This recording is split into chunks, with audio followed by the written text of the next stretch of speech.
¿Cómo iba? 3-2. Ah, bueno, ya.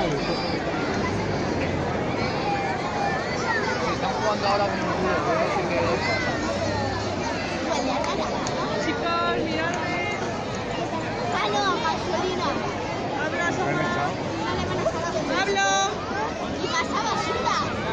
Dice el papá, aquí no. Dice el papá, aquí no nos encontrará el centro. Dice el papá, aquí no nos encontrará el centro.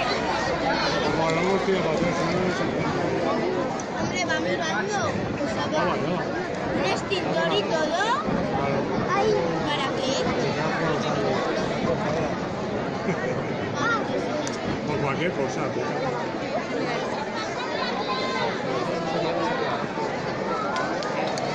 Esto hace. Apretar. Disparar.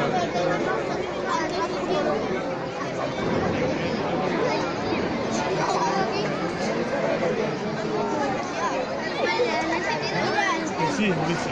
Bueno, que sé que...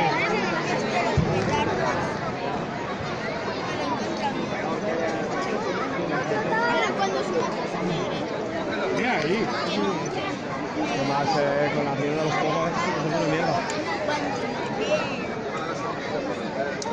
El extintor y todo necesita. Claro.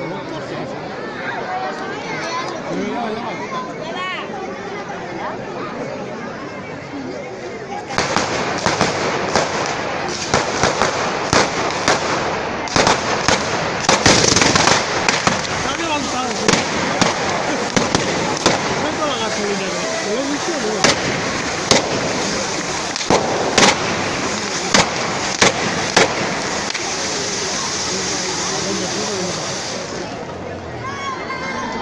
¿No lo viste, Sandra, que le echaban tanta gasolina que saltó por el aire? Saltó la pequeña por el